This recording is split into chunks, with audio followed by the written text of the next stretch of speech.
Pick up your toothbrush right now. Plastic handle, nylon bristles, probably bought from a store, costs less than $5. Your ancestors didn't have any of this. No plastic, no fluoride toothpaste, no dental floss. And yet, 5,000 years ago, ancient humans had healthier teeth than medieval Europeans would have 4,000 years later. Tonight, we're going to find out how. Quick note before we begin. This isn't a wellness video. I'm not selling you a secret ancient remedy. This is anthropology. This is history. This is what the archaeological and clinical evidence actually shows. It's ancient humans developed dental hygiene practices that survived 10,000 years of human migration. Some of these methods are still used today by hundreds of millions of people. And modern science is now confirming what ancient humans figured out. Through trial and error, over countless generations. 200,000 years ago, when modern humans first emerged in Africa, they had a problem, the same problem we have today. Teeth attract bacteria. Bacteria produce acid. Acid destroys enamel. Enamel destruction leads to pain, infection, and, before antibiotics, death.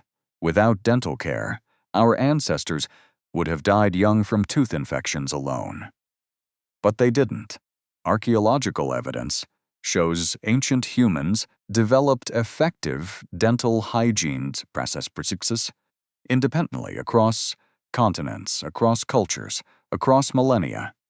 Different civilizations, same problem, brilliant solutions.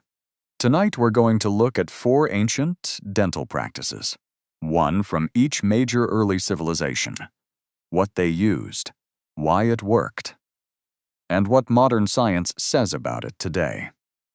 By the end, you'll never look at your toothbrush the same way again.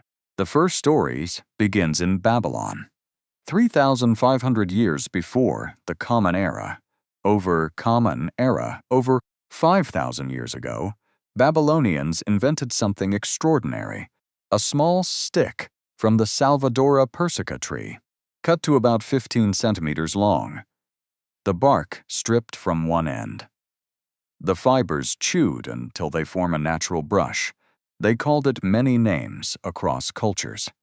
Miswak in Arabic, koyoji in Japanese, kisam in Hebrew, kisa in Aramaic. The Indians called it aranmakapikam, the natural toothbrush. And it spread across the Middle East, across India, across Africa, across Central Asia. Today, 5,500 years later, over 200 million people still use miswaks as that's their primary dental tool. Modern science explains why it survived. The Salvadora persica tree contains natural antibacterial compounds, natural fluorides, anti-plaque agents, antifungal properties. The World Health Organization officially recommended miswak use in 1986, 5,000 years after Babylon invented it. The second story is from ancient India. Around 4,000 years ago, ancient Indians discovered the Neem tree, Azadirachta indica. They cut twigs from young branches, chewed one end until it frayed, used the fibrous brush to clean their teeth.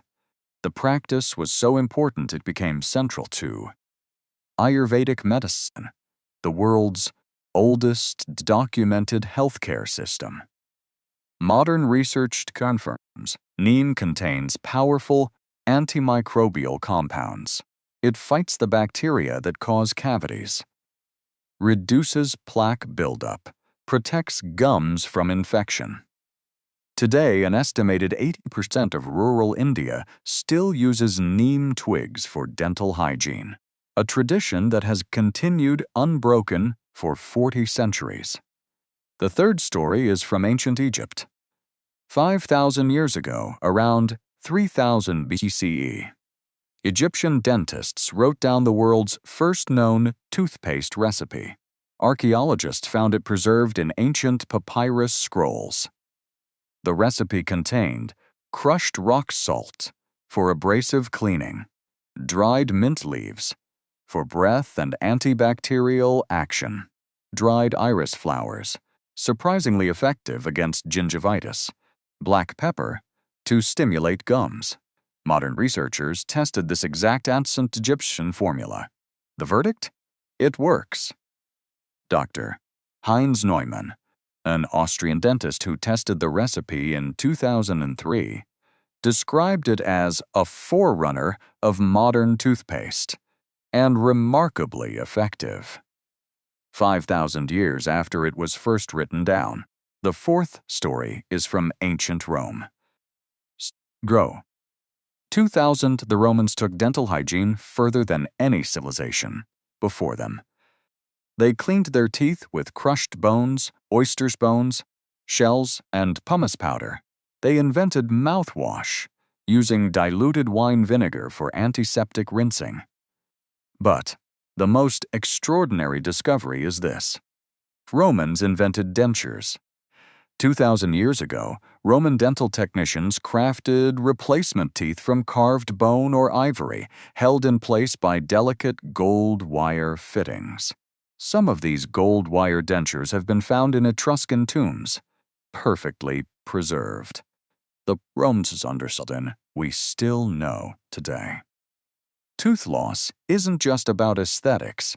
It affects your ability to eat, to speak, to survive. Look at your toothbrush again. Plastic handle, nylon bristles. Mass-produced, disposable. Now imagine the Miswak. A single stick from a single tree, used by your ancestors, used by their ancestors, used continuously for 5,500 Ancient humans didn't have laboratories. They didn't have peer-reviewed journals. They didn't have clinical trials. What they had was time. And generation after generation, they figured out what worked. Through observation, through trial and error, through the slow, patient accumulation of human wisdom. Your modern toothbrush is barely 150 years old. The Miswak is 5,500 years old, and both are still here, both still working, both protecting human teeth from the same bacteria that since late have plagued our species since we first emerged from Africa 200,000 years ago. Ancient humans didn't survive because they were lucky. They survived because they were observant. Next video. What did ancient humans do for sleeps? Because dental hygiene isn't the only ancient practice modern humans have forgotten. Every part of you remembers.